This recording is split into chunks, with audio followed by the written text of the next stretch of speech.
নমস্কার, আপনারা দেখছেন এমবিএস নিউজ আর আমি আপনাদের সঙ্গে রয়েছি পিঙ্কি রায়। এখন আসছি বিস্তারিত খবরে।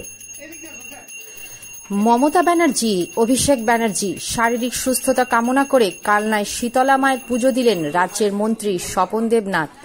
শতাব্দী প্রাচীন কালনা শীতলা মায়ের পুজো দিতে আসে কয়েক হাজার পুণ্যার্থী। এই পুণ্যার্থীদের জন্য জলছত্রের আয়োজন করে যুব তৃণমূল কংগ্রেস।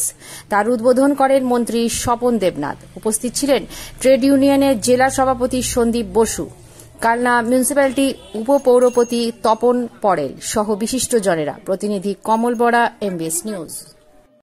কোথায় এলেন? এই কালনা শহরের এই জায়গাতে ওয়ার্ড নাম্বার হচ্ছে 6 নম্বর ওয়ার্ডে শ্রী শ্রী মা শীতলা পূজা হয়। বহু পুরানো পূজা, হাজার হাজার ভক্ত এখানে পুজো দিতে আসেন। তার মধ্যে আমিও আসি, চেষ্টা করি, কয়েকবার হয়তো কামাই হয়েছে।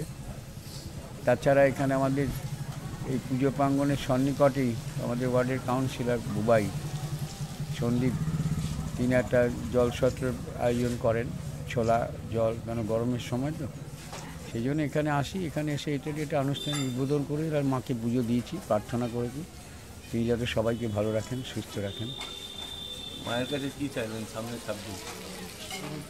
স্বাভাবিক সবাই তো সব কামনা করে, আমরাও কামনা করছি মায়ের কাছে সকলের যাতে সুস্থ থাকে, ভালো থাকে, শান্তি থাকে। আর আমি একজন মন্ত্রিসভার সদস্য মমতাদি যাতে সুস্থ থাকেন, অভিষেকবাবু যাতে সুস্থ থাকেন, তাই কামনা মায়ের কাছে করলাম।